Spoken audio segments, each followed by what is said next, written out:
Hello students, आज के इस वीडियो में हम लोग समझेंगे कि क्लास 10 के अंदर जो इलेक्ट्रिसिटी वाला पार्ट है, उस इलेक्ट्रिसिटी वाले पार्ट के अंदर कौन कौन से चैप्टर्स हैं और उन चैप्टर्स के अंदर कौन कौन से टॉपिक्स हैं, उन टॉपिक के अंदर कौन कौन सा फार्मूला होता है, जिन फार्मूलाज पे हम लोगों को न्यूमेरिकल सॉल्व करना होगा। ठीक, तो केवल 10 या 12 फार्मूले हैं पूरे इलेक्ट्रिसिटी के अंदर, जिनको हम लोगों को समझना है, पढ़ना है और उन पे न्यूमेरिकल प्रैक्टिस करना है। बाकी के जो एक चैप्टर या 2 चैप्टर है वो पूरा का पूरा जो है थियोरेटिकल है, केवल आपको थियरी उसमें पढ़नी है। ठीक है, क्लास 10th के अंदर। तो इससे पहले मैंने आप लोगों को 2 वीडियो के अंदर कुछ बेसिक इन्फॉर्मेशन दिया है जो कि आप लोगों को जरूर देखना चाहिए। अगर आप चाहते हैं कि जब मैं स्टार्ट करूं इस चैप्टर को तो आपको वो पूरी तरीके से समझ में आए क्लास 10th में होने के बाद भी, तो आपको वो दोनों वीडियो देख लेना चाहिए, जिससे मैंने डिस्कस किया है कि जो आवेश होता है वो क्या होता है, यानी जो इलेक्ट्रिक चार्ज होता है वो क्या होता है, और उन चार्जेस की प्रॉपर्टीज क्या होती है। मतलब जो इलेक्ट्रिक चार्ज है, जो विद्युत आवेश है, उस विद्युत आवेश का गुणधर्म क्या क्या है। ठीक, और मैंने आपको ये भी बताया है कि जो दो आवेश होता है वो किस तरीके से एक दूसरे पर बल लगाता है, किस दिशा में बल लगाता है, कितने परिमाण का बल लगाता है, ये भी मैंने आपको बताया। और ये भी बताया कि विद्युत क्षेत्र क्या होता है, किस तरीके से एक आवेश अपने चारों ओर विद्युत क्षेत्र बनाता है। उस विद्युत क्षेत्र में अगर कोई दूसरा आवेश आए तो उस पर एक बल लगाता है। विद्युत क्षेत्र रेखाएं क्या होती हैं, विद्युत क्षेत्र रेखाओं के गुण क्या होते हैं, ये सब मैंने आपको बताया उसमें। और अगले वाले वीडियो में शायद मैंने बताया कि इलेक्ट्रिक पोटेंशियल क्या होता है, इलेक्ट्रिक पोटेंशियल डिफरेंस क्या होता है, मतलब विद्युत विभवांतर क्या होता है, विद्युत विभव क्या होता है, उससे संबंधित 1-2 न्यूमेरिकल भी शायद उसमें कराया है। ठीक है, तो शायद नहीं कराया है, आप वहां पे उसको जाके देखिए। वो जो वीडियो है वो काफी हेल्पफुल होगा आगे के आने वाले वीडियोस के अंदर जो मैं चीजें पढ़ाऊंगा उनको समझने में। ठीक है, तो आइए आज के इस वीडियो में लोग समझते हैं कि क्लास 10th के अंदर जो इलेक्ट्रिसिटी वाला पार्ट है उसके अंदर कौन कौन सा चैप्टर है। तो जो अपने पास पार्ट, एक तो पार्ट था अपने पास कौन सा, ऑप्टिक्स वाला। एक पार्ट है कौन सा, विद्युतिकीय, इलेक्ट्रिसिटी। ठीक, अब इसको बोलते हैं क्या चीज, इलेक्ट्रिसिटी, इलेक्ट्रिसिटी, विद्युतिकीय। इसके अंदर बहुत सारे चैप्टर्स हैं, मतलब बहुत सारे नहीं है, क्लास 10 के अंदर 4 ही चैप्टर हैं नियर अबाउट। ठीक, तो उनको तो मैं चैप्टर्स करके बहुत ज़्यादा नहीं पढ़ाता है ना, उनको जो है मैं एक साथ पढ़ा देता हूँ। ठीक, तो इसके करीब करीब 6 या 7 वीडियो आएंगे, एक एक जब मैं यहाँ से चैप्टर्स उठाऊंगा और फिर एक एक चैप्टर को उठाने के बाद जब टॉपिक्स पढ़ेंगे तो आई थिंक 2 वीडियो जो है करीब करीब एक चैप्टर का बनेगा, 2 या 3 वीडियो। ठीक, तो कुल मिला के 7 या 8 वीडियो में सारे जो मतलब ये वाला जो पूरा टॉपिक है या ये जो अपने पास पूरा सेगमेंट है इलेक्ट्रिसिटी वाला, ये पूरा कंप्लीट हो जाएगा। तो जो सबसे पहला चैप्टर आएगा उसका नाम है क्या चीज, करंट इलेक्ट्रिसिटी, करंट इलेक्ट्रिसिटी। ठीक, जिसको बोलते हैं क्या चीज, विद्युत विद्युत धारा। ठीक, विद्युत धारा। ठीक, इलेक्ट्रिक करंट भी कह सकते थे है ना, जिसको हम लोग को पढ़ना है। तो इस वाले चैप्टर में हम क्या क्या पढ़ेंगे कि इलेक्ट्रिक करंट क्या होता है। सबसे पहले तो हम यही देखेंगे कि इलेक्ट्रिक करंट क्या होता है। तो उसमें मैं आपको बता रहा हूँ वहां पे कि एक अपने पास वायर होगा है ना, एक अपने पास कंडक्टर होगा, एक चालक तार होगा। जैसे मान लो एक चालक तार है, इस चालक तार के सिरों पर जब हम क्या करेंगे, विभवांतर उत्पन्न करेंगे। इस चालक तार के सिरों पर ये होता है इसका सिरा, इस सिरे पर जब हम विभवांतर उत्पन्न करेंगे तो इसके अंदर बहुत सारे फ्री इलेक्ट्रॉन्स होंगे, मुक्त आवेश है ना, फ्री इलेक्ट्रॉन्स होंगे, बताऊंगा मैं सारी चीजें। मुक्त आवेश होंगे, वो जो फ्री इलेक्ट्रॉन है, वो जो मुक्त आवेश है या मुक्त इलेक्ट्रॉन है, आवेश न बोल के मुक्त इलेक्ट्रॉन बोले, फ्री इलेक्ट्रॉन बोले है ना। तो वो जो मुक्त इलेक्ट्रॉन है, इस पोटेंशियल डिफरेंस को क्रिएट करने की वजह से इसके अंदर वायर के अंदर इलेक्ट्रिक फील्ड जनरेट हो जाएगी, विद्युत क्षेत्र क्रिएट हो जाता है। उस विद्युत क्षेत्र की वजह से ये इलेक्ट्रॉन्स क्या होते हैं, एक तरफ खिंचने लगते हैं, चलने लगते हैं, ड्रिफ्ट होने लगते हैं है ना। तो जब ड्रिफ्ट होंगे, खिंचेंगे, तो इसके क्रॉस सेक्शनल एरिया से, अनुप्रस्थ काट के क्षेत्रफल से ये इलेक्ट्रॉन्स निकलने लगेंगे। इन इलेक्ट्रॉन्स को हम ये ना इलेक्ट्रॉन ना बोल करके आवेश बोल देंगे। तो ये जो आवेश निकलेंगे एक सेकंड के अंदर जितने आवेश निकलेंगे इस कंडक्टर के क्रॉस सेक्शनल एरिया से, अनुप्रस्थ काट के क्षेत्रफल से, उसी को हम बोलते हैं क्या चीज, इलेक्ट्रिक करंट। और इसका जो फार्मूला आएगा वो होगा क्या चीज, I is equal to Q divide by T. ये इसका क्या होगा फार्मूला। इसके पहले मैंने आपको ये फार्मूला बता रखा है Q बराबर NE, जो कि क्लास 10 के अंदर यूज होगा। और ये भी बता रखा है कि V बराबर क्या होता है, W डिवाइड बाई Q। तो ये दो फार्मूलाज, मतलब ये दो फार्मूले पहले से बता दिया मैंने आपको, ठीक।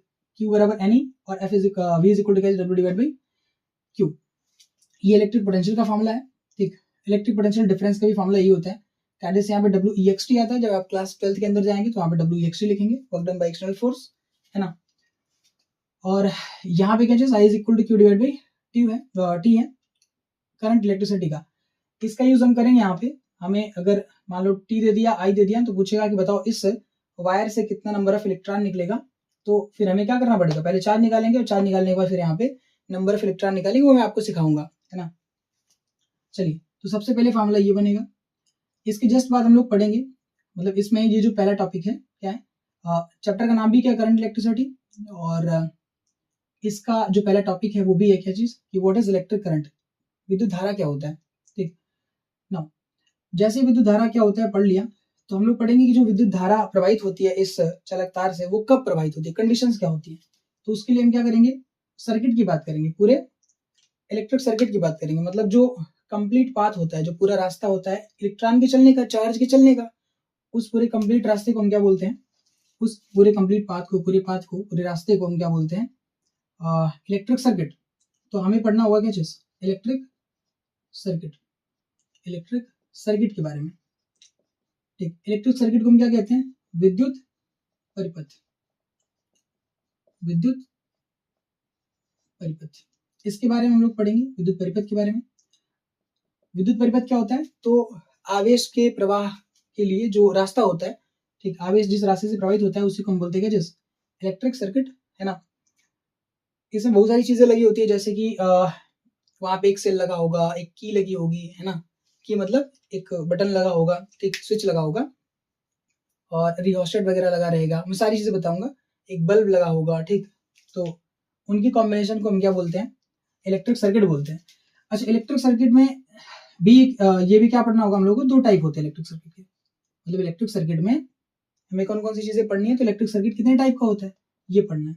तो एक तो होता है अपने पास ओपन सर्किट, ठीक है, ओपन सर्किट, और एक होता है क्या चीज, ओपन सर्किट को बोलते हैं क्या चीज, खुला परिपथ,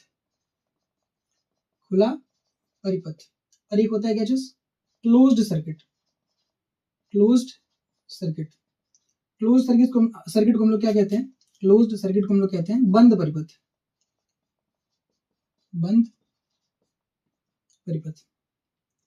तो ओपन सर्किट क्या होता है, क्लोज सर्किट क्या होता है, वहां पे हम इसके बारे में डिस्कस कर रहे होंगे।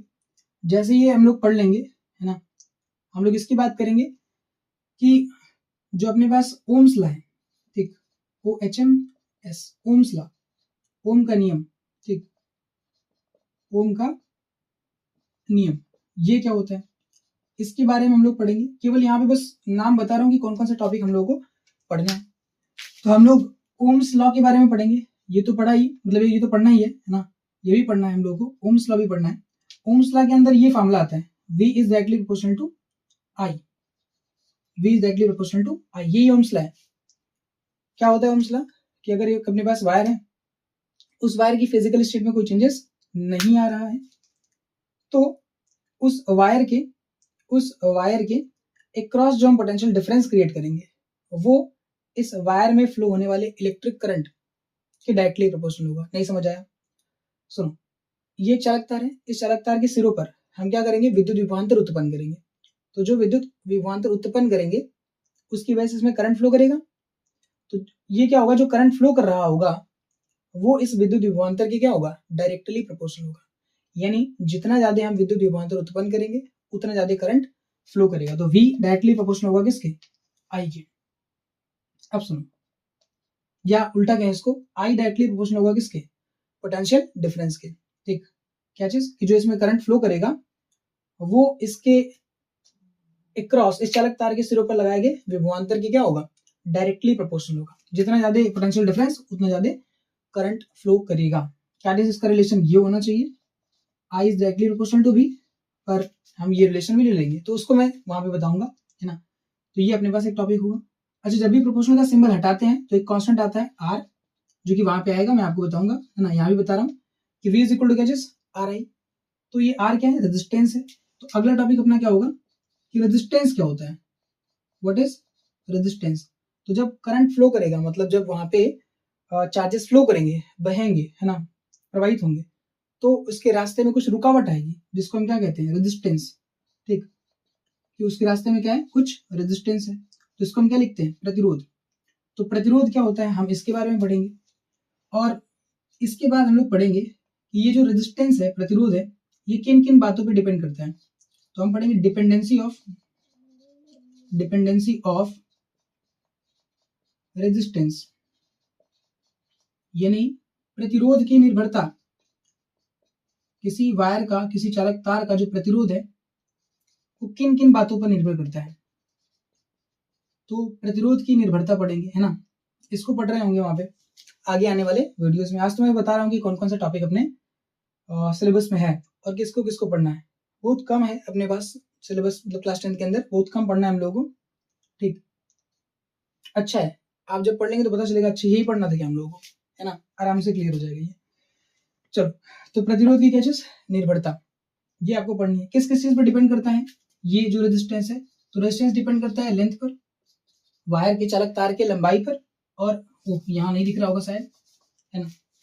तो जो रेजिस्टेंस है, यहाँ पे मैं इसको कर देता हूँ, जो रेजिस्टेंस है वो डिपेंड करता है किस पर, आर डिपेंड करता है लेंथ पर, और आर डिपेंड करता है किस पर, वायर की क्रॉस सेक्शनल एरिया पर। ये सारी चीजें मैं आपको बताऊंगा बाद में, है ना। अभी के लिए बस यहाँ पे देखते जाइए। तो जो अपने पास रेजिस्टेंस है वो डिपेंड करता है लेंथ पर, और जो रेजिस्टेंस है किसी वायर का वो क्रॉस सेक्शनल एरिया पे भी डिपेंड करता है। मतलब इस चालक तार की लंबाई कितनी है उस पर डिपेंड करेगा, जितनी ज्यादा लंबाई उतनी ज्यादा रेजिस्टेंस होगी। इस वायर का लंबाई, इस तार का लंबाई जितना ज्यादा होगा, इस तार का रेजिस्टेंस भी उतना ज्यादा होगा। और इस चालक तार का क्रॉस सेक्शनल एरिया देखो क्या ज्यादा है, इस वाले का क्या है, कम है। दोनों की लंबाई क्या सेम, पर क्रॉस सेक्शनल एरिया किसका ज्यादा है, इसका। तो क्रॉस सेक्शनल एरिया अगर इसका ज्यादा है तो 100% रेजिस्टेंस किसका कम होगा, रेजिस्टेंस इसका कम होगा, और इस वाले का क्या होगा, ज्यादा। क्यों, क्योंकि लंबाई तो दोनों की लगभग कैसी है, लंबाई तो दोनों की लगभग कैसी है, बराबर है, पर क्रॉस सेक्शनल एरिया किसका बड़ा है, इस वाले का बड़ा है, इस वाले का छोटा है। तो एरिया बढ़ाएंगे तो रेजिस्टेंस क्या होगा, घटेगा। एरिया बढ़ाएंगे तो रेजिस्टेंस क्या होगा, घटेगा। तो एरिया ये ज्यादा है, बड़ा हुआ है, तो इसका रेजिस्टेंस कम होगा, और इस वाले का रेजिस्टेंस क्या होगा, ज्यादा होगा। ये चीज मैं आपको बताऊंगा, वहां पे भी एक्सप्लेन करूंगा, टेंशन नहीं लेना है। ठीक, इसके जस्ट बाद जैसे आप डिपेंडेंसी देख लेंगे तो इसको अगर कंबाइन कर दें तो कंबाइन करके एक फॉर्मूला मिलेगा, R is directly proportional to L divide by A का। बच्चे कल भी फ्रेम में आ रहे नहीं, हाँ। तो ये अपने पास क्या चीज, वापस इसको मैं लिख देता हूँ, R is directly proportional to L, R is directly proportional, inversely proportional to cross sectional area. इन दोनों को जब कंबाइन करेंगे, इन दोनों को जब कंबाइन करेंगे तो जो फार्मूला बनेगा वो कुछ इस तरीके का बनेगा। देखो, प्रोपोर्शनल का सिंबल हटाएंगे दोनों को एक साथ ला करके, तो एल डिवाइड भी क्या होगा, ए, पर यहाँ पे एक कांस्टेंट आता है जिसको हम कहते हैं रो, रो एल डिवाइड बाई ए। तो अब ये रो क्या होता है, ठीक, एक फार्मूला भी तुम्हें यहाँ पे मिला है, कौन सा, एक फार्मूला तो एक फार्मूला यहाँ पे, एक फार्मूला यहाँ पे, एक फार्मूला यहाँ पे। इन दोनों के बारे में हमने 2 वीडियो के अंदर पढ़ा हुआ है डिटेल में। और I is equal to Q divide by T को हम आगे पढ़ेंगे, अभी मैं बता रहा हूँ यहाँ पे। एक फार्मूला यहाँ पे है, तो एक फार्मूला ये हो गया, एक फार्मूला ये 2 हो गया, 3 हो गया, 4 हो गया, और यहाँ पे क्या 5वां formula R is equal to rho L divide by A. तो ये रो क्या होता है, रेजिस्टिविटी होती है ना, इसको प्रतिरोधकता बोलते हैं, चालक तार की प्रतिरोधकता, जो किस पर डिपेंड करती है, मटेरियल पर डिपेंड करती है। मटेरियल चेंज होगा तो ये चेंज होगा, अदरवाइज चेंज नहीं होगा। टेम्परेचर वगैरह पे भी डिपेंड करता है, पर वो सब हमारे सिलेबस में नहीं है। जैसे रेजिस्टेंस भी टेम्परेचर पे डिपेंड करता है, ठीक, पर वो अपने सिलेबस में नहीं है। ठीक, तो घबराना नहीं है एकदम, है ना। क्या क्या है, किन किन चीजों को मुझे पढ़ाना है, किन किन चीजों को बताना है, वो सारी चीजें मैं बताऊंगा। इसके बाद जैसे ही ये पढ़ लिया, वैसे हम लोग को पढ़ना है क्या चीज, कॉम्बिनेशन ऑफ रेजिस्टेंस। तो मैं इसको यहाँ पे लिखता हूँ, ठीक, उसको मैं यहाँ पे लिखता हूँ। अच्छा रुको, इसे मिटा देता हूँ।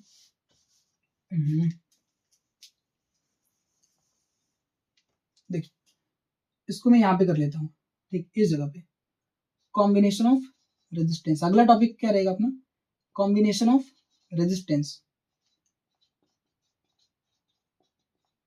Combination of resistance.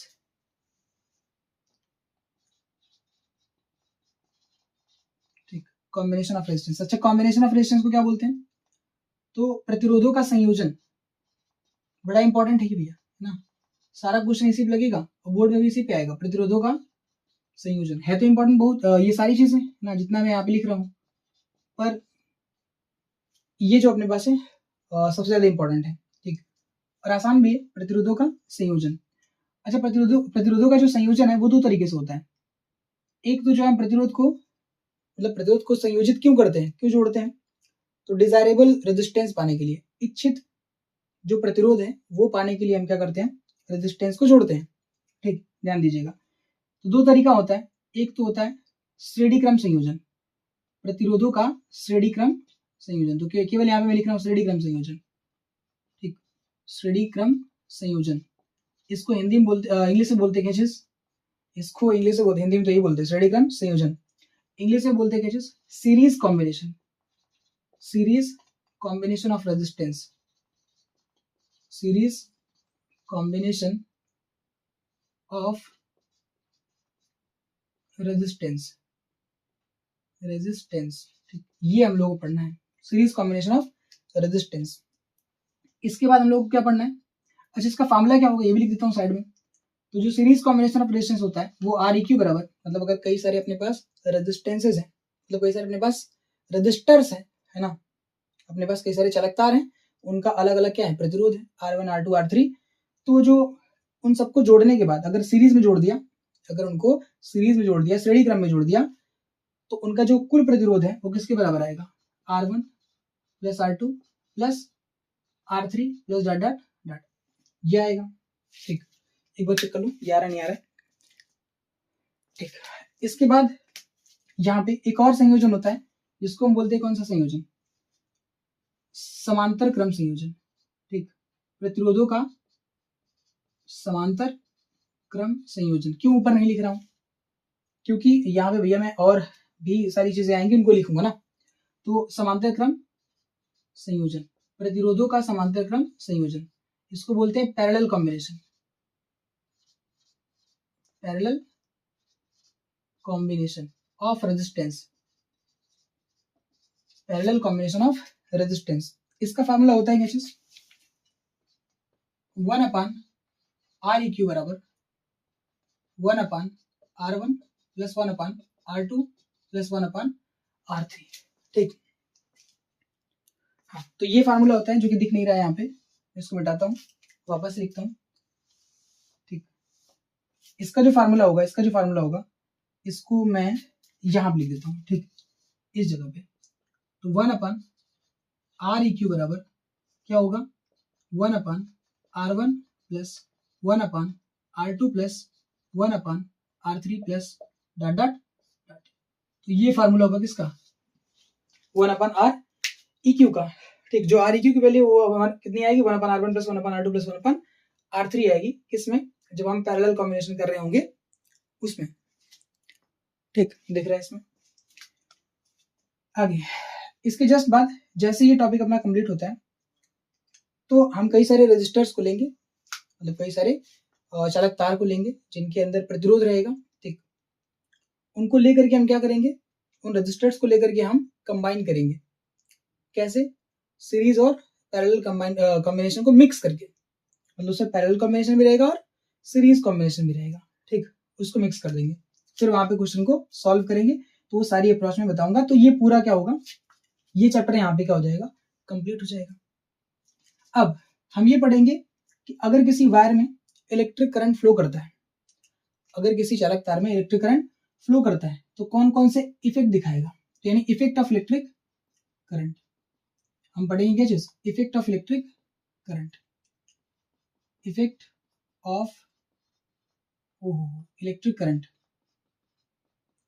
Electric current, ये वाला कौन सा चैप्टर होता है भाई, ये तो नहीं दिया है ना, तो एनसीईआरटी में टॉपिक करके दिया हुआ है इफेक्ट ऑफ इलेक्ट्रिक करंट, ठीक, इफेक्ट ऑफ इलेक्ट्रिक करंट में 3 इफेक्ट होंगे, है ना, कौन कौन से, एक तो होगा हीटिंग इफेक्ट, ये इफेक्ट ऑफ इलेक्ट्रिक करंट का मतलब क्या है, विद्युत धारा का प्रभाव,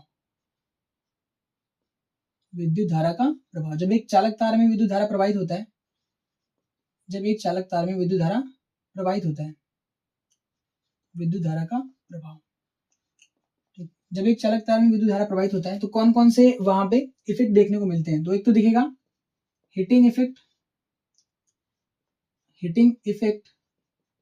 ठीक ऑफ इलेक्ट्रिक करंट ठीक है। Heating effect of electric current मतलब विद्युत धारा का उष्मीय प्रभाव, इसको हम कहते हैं क्या चीज हिंदी में? विद्युत धारा का उष्मीय प्रभाव,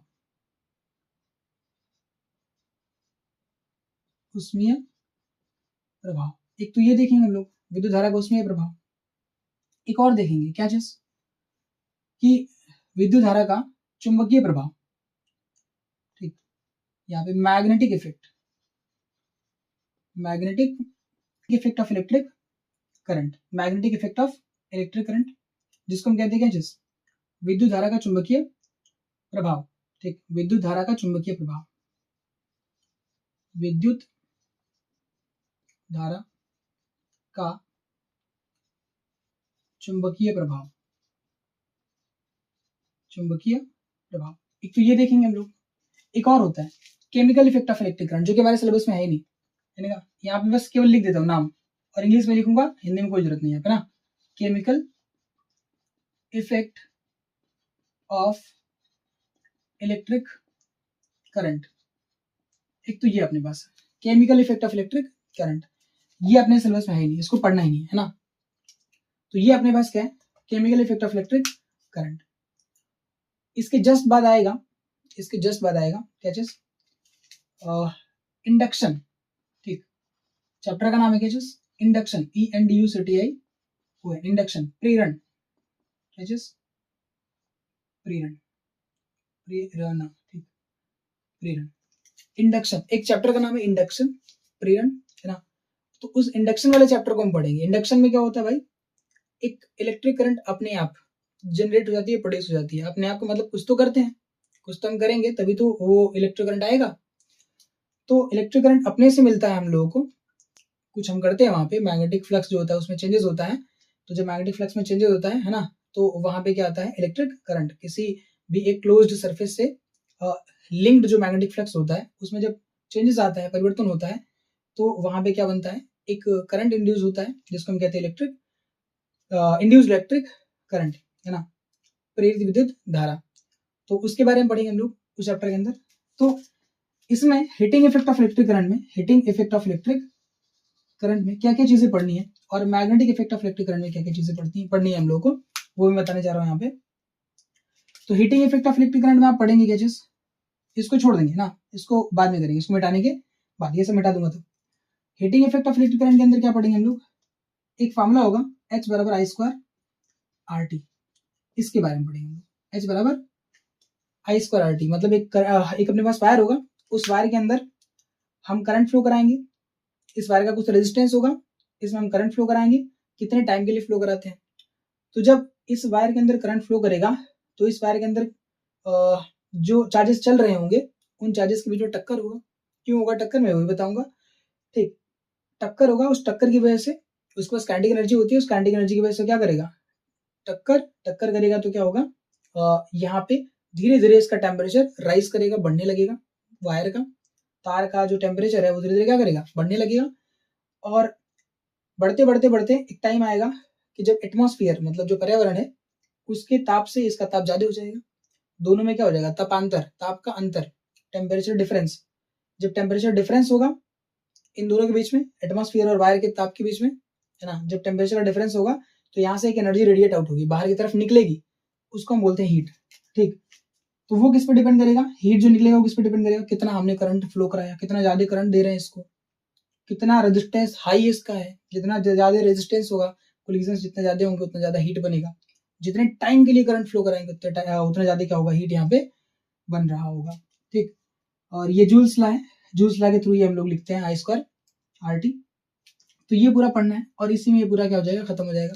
इसके अंदर हम पढ़ेंगे इलेक्ट्रिक बल्ब क्या होता है, मतलब इलेक्ट्रिक बल्ब में कौन कौन सी गैसेस भरी होती है, किस तरीके से वो काम करता है, उसका स्ट्रक्चर क्या होता है, फंक्शन क्या होता है, वो सब पढ़ेंगे।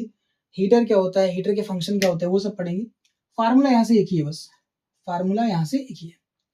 इसके बाद इसी के अंदर हम लोग पढ़ेंगे पावर के बारे में, किसके बारे में?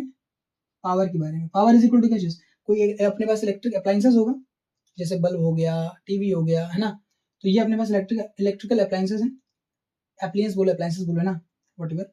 जो पावर है, उन इलेक्ट्रिकल अप्लायंसेस का जो पावर होगा, पावर जिसको हम पी से रिप्रेजेंट करेंगे, वो किसके बराबर आएगा? W डिवाइड बाई टी के बराबर आएगा। कि कोई सा भी अप्लायंसेस कितना एनर्जी कंज्यूम करता है 1 सेकंड के अंदर, उसी को हम क्या कहते हैं? उसकी पावर कहते हैं। ठीक है, चलो 1 सेकंड में कितना वो एनर्जी कंज्यूम करेगा, खर्च करेगा, वही उसकी क्या होगी? पावर होगी। इसका जो यूनिट होता है वो वाट वगैरह होता है। ठीक, तो आप जो है उसको वहां पे पढ़ेंगे, तो मैं वहां पे वो सारी चीजें बता रहा हूँ, है ना। अभी अगर आपको आता होगा तो अच्छी बात है। आगे देखते हैं। तो जी पावर का फॉर्मूला पढ़ेंगे W डिवाइड बाई टी, इसी से कई सारे फॉर्मूले निकल के आएंगे, मैं वहां पे आपको बताऊंगा। फिर पावर रेटिंग, है ना, पावर रेटिंग भी बताऊंगा, किस तरीके से बल्ब पे रेटिंग की गई होती है, उसका क्या मतलब होता है, कैसे रेजिस्टेंस निकाले, अगर उसको किसी दूसरे वोल्टेज से जोड़ देते हैं तो क्या होता है ना, उस पर 220 वोल्ट अगर 40 वाट लिखा हुआ है तो उसका क्या मतलब है। ठीक, अगर उसको 220 वोल्ट से ना जोड़ करके हम 110 वोल्ट से जोड़ते हैं तो कितना करंट वगैरह आएगा, वगैरह वगैरह, ये सारी चीजें कितने पावर पे काम करेगी, सब कुछ हम पढ़ेंगे इसके अंदर। ठीक, जो कि बोर्ड पॉइंट ऑफ व्यू से भी इंपॉर्टेंट होता है और कॉम्पिटिटिव एग्जाम में भी जो है बहुत ज्यादा पूछा जाता है। ठीक ना, magnetic effect of electric current के अंदर क्या क्या आता है? जो अपने पास magnetic effect of electric current, ये तो पढ़ना नहीं है, उसको मैं बता देता हूँ ताकि स्पेस बने, है ना। अब magnetic effect of electric current के अंदर क्या क्या पढ़ना है? तो सबसे पहले हम पढ़ेंगे क्या चीज?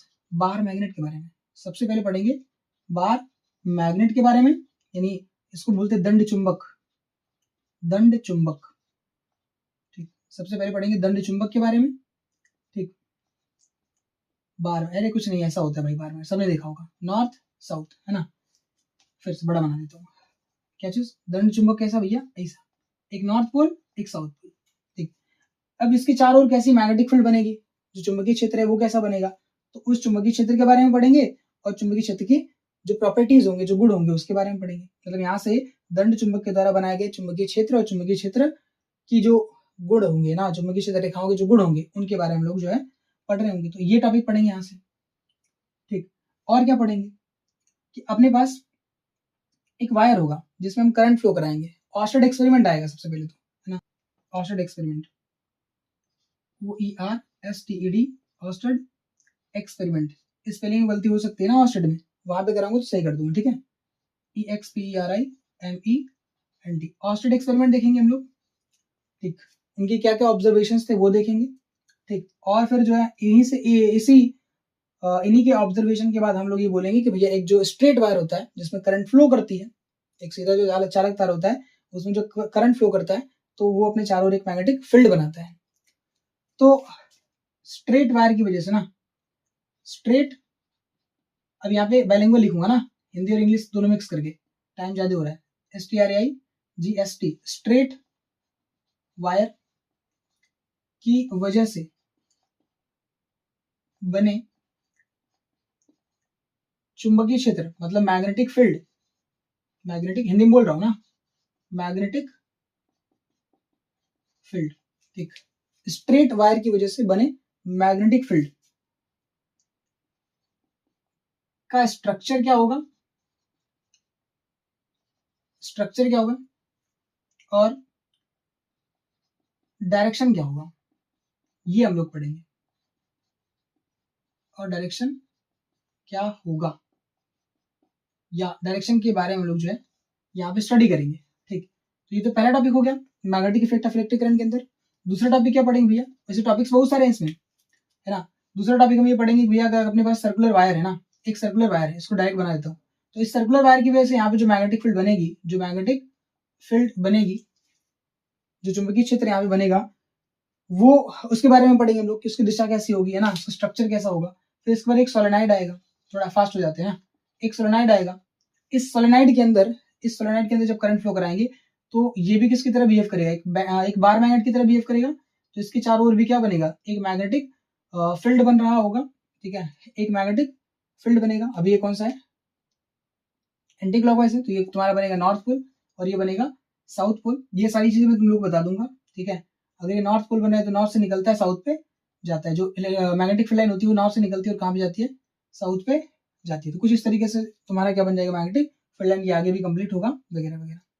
इसके बाद क्या पढ़ेंगे हम लोग, एक स्ट्रेट वायर लेंगे, और ये बाहर का मैग्नेटिक फील्ड है। इस मैग्नेटिक फील्ड के अंदर एक स्ट्रेट करंट कैरिंग वायर को प्लेस करेंगे। जब इसको प्लेस करेंगे तो इस पे लगेगा फोर्स,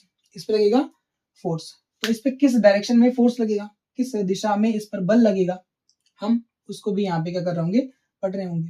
ठीक, तो इसमें कई सारे केसेस करूंगा मैं, 8, 10, 15 क्वेश्चन भी हो जाएंगे इसके अंदर, है ना। तो ये भी मैं आपको बताऊंगा किस तरीके से किस दिशा में बल लग रहा है।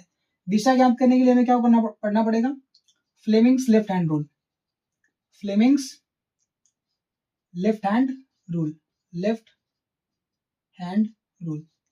ठीक, फ्लेमिंग्स लेफ्ट हैंड रूल। तो ये अपने पूरे चैप्टर का मतलब यहाँ तक का जो चैप्टर है उसको कंप्लीट करने में जो है हम लोग को ये सब चीजें जो है पढ़नी पड़ेंगी। ठीक, इतनी चीजें कम से कम पढ़नी है, तब जाके हमारा ये कंप्लीट होगा। इसके बाद बचता है कौन सा, इंडक्शन के अंदर क्या होगा, जो अपने पास मैग्नेटिक फ्लक्स होगा, ठीक, जो मैग्नेटिक फ्लक्स में परिवर्तन होता है, किसी भी क्लोज्ड लूप से जो कनेक्टेड मैग्नेटिक फ्लक्स होती है, ठीक, चुंबकीय फ्लक्स जो होता है उसमें जब परिवर्तन करते हैं, समय के साथ जब परिवर्तन करेंगे तो क्या होगा कि वायर में एक करंट अपने आप इंड्यूस जाता है, प्रेरित हो जाता है ना, एक विद्युत धारा प्रेरित हो जाती है, जिसको हम क्या कहते हैं, प्रेरित विद्युत धारा कहते हैं। ठीक, उसके बारे में हम लोग पढ़ेंगे। अब ये पढ़ने के बाद जैसे ही हम लोगों ने पढ़ लिया कि एक वायर है, उसको अगर हमने करंट कैरिंग वायर है, उसको हमने कहाँ रख दिया, मतलब एक धारावाही चलता है उसको हमने कहाँ रख दिया, मैग्नेटिक फील्ड के अंदर, चुंबकीय क्षेत्र के अंदर, तो उस पर क्या लगेगा, बल लगेगा, किस दिशा में लगेगा, वो सारी चीजें पढ़ेंगे। उसके बाद हम यहाँ पे एक कॉइल लेंगे, आर्मेचर कॉइल, उसको रखेंगे कहाँ पे, एक मैग्नेटिक फील्ड के अंदर, उस पर देखेंगे कि फोर्स किधर किधर लग रहा है। फिर वो जब पढ़ लेंगे तो हम फिर पढ़ेंगे क्या चीज, इलेक्ट्रिक मोटर के बारे में। इसी चैप्टर के अंदर magnetic effect of electric current के अंदर हम क्या पढ़ेंगे, इलेक्ट्रिक मोटर के बारे में, इलेक्ट्रिक मोटर किस तरीके से काम करता है। जैसे ही वो पढ़ लेंगे ये चैप्टर स्टार्ट हो जाएगा। इस चैप्टर के अंदर हम पढ़ेंगे मैग्नेटिक फ्लक्स के बारे में, फिर इसके बाद पढ़ेंगे इंड्यूस करंट के बारे में। जैसे ये सब कंप्लीट होगा वैसे ही हम आ जाएंगे किस पर, वापस से, कि जो अपने पास एक वायर होगा जिसको एक क्लोज्ड वायर, मतलब सॉरी, एक अपने पास आर्मेचर कॉइल होगा, उस आर्मेचर कॉइल को हम किसके बीच में, दो मैग्नेट्स के बीच में रख करके घुमाएंगे, है ना। जब घुमाएंगे तो क्या होगा, हम घुमाएंगे फोर्स लगा करके, जब घुमाएंगे तो क्या होगा, उसके अंदर एक इलेक्ट्रिसिटी जनरेट होगी जिसको हम इंड्यूस करंट बोलते हैं। ठीक, और पूरा जो सिस्टम बनेगा उसको हम बोलेंगे जनरेटर, इलेक्ट्रिक जनरेटर। यहाँ पे पढ़ते हैं electric motor, heating effect of electric current के अंदर, और यहाँ पढ़ते हैं इंडक्शन। पढ़ने के बाद हम पढ़ते हैं क्या चीज, इलेक्ट्रिक जनरेटर के बारे में। तो ये क्या होगा, अपना पूरा सिलेबस होगा। तो इतने से मतलब इतने बड़े, सॉरी, इतना छोटा जो बोर्ड है, इस बोर्ड के ऊपर जितना आ सकता था मैंने सब कुछ लिखने की कोशिश की। तो यहाँ पे कौन कौन से फार्मूले आए वो आपको ध्यान में थोड़े से रखने, मतलब यहाँ पे नहीं भी याद रहेगा कोई दिक्कत नहीं, बस देख लो, 1 फार्मूला, 2 फार्मूला, 3 फार्मूला, ये 4, ये 5, ये 6, और ये 7, ये 8 और ये 9। तो 9 अपने पास टोटल फार्मूले हैं। इन 9 फार्मूला से हम लोग क्या करेंगे, सारे न्यूमेरिकल्स को सॉल्व कर रहे होंगे। ठीक, तो ये रहा पूरा इंट्रोडक्शन कि पूरे जर्नी में हम लोगों को क्या क्या चीजें पढ़नी है क्लास 10th के अंदर। अब एक एक टॉपिक को उठाएंगे, है ना, यहाँ से इलेक्ट्रिक करंट को उठाएंगे और उसके बारे में डिटेल में अच्छे से बढ़िया से पढ़ेंगे, ताकि हमारे बोर्ड में अगर कोई क्वेश्चन आए तो हम लोगों से फंसे नहीं। ठीक है, यहाँ पे एक चीज मैं भूल गया कि इसका जब डायरेक्शन निकालना होगा तो हमें क्या करना पड़ेगा, right hand thumb rule use करना पड़ेगा। और फ्लेमिंग्स लेफ्ट हैंड रूल बताया, यहाँ पे जब आएंगे तो फ्लेमिंग्स एक राइट हैंड रूल भी आता है, थंब रूल नहीं, यहाँ पे केवल राइट हैंड थंब रूल होता है। इसका डायरेक्शन निकालना रहेगा, स्ट्रेट वायर की वजह से किधर मैग्नेटिक फील्ड बनेगी, तो उसका अगर डायरेक्शन निकालना होगा तो केवल कौन सा लगाएंगे, राइट हैंड थंब रूल लगाएंगे, ये वाला। ठीक, और अगर यहाँ पे किस तरह फोर्स लगेगा तो आपको फ्लेमिंग्स लेफ्ट हैंड रूल लगाना पड़ेगा। इस तरीके से होता है, ये थंब है ना, और ये अपने पास 4 फिंगर और ये मिडिल फिंगर, ठीक, तीनों कैसे होने चाहिए, एक दूसरे के परपेंडिकुलर स्ट्रेच करना है इसको। इसके बाद जो है ये होता है एफ, ये होता है बी, ये होता है आई। तो बी के डायरेक्शन में क्या करेंगे, इसको रख देंगे। आई किस तरफ है, ऊपर की तरफ, तो फोर्स किस तरफ लगेगा, अंदर की तरफ, तो यहाँ पे फोर्स किधर आएगा, अंदर की तरफ। ये सारी चीजें मैं आपको बताऊंगा, डिटेल में बताऊंगा, अच्छे से बताऊंगा। ठीक है, यहाँ तो केवल बस ऐसे ही ओवरव्यू दे रहा हूँ। ठीक, तो ये सारी चीजें आप जो है वहां पे पढ़ेंगे। इसी तरीके से फ्लेमिंग्स राइट हैंड रूल भी होता है, इसमें भी ये एफ होता है, ये बी होता है, ये आई होता है। तो किस तरीके से इसको अप्लाई करेंगे ये मैं आपको वहां पे बता दूंगा। ठीक है, तो ये रहा अपना पूरा का पूरा सिलेबस। मिलते हैं अगली वीडियो में, तब तक के लिए ओके बाय।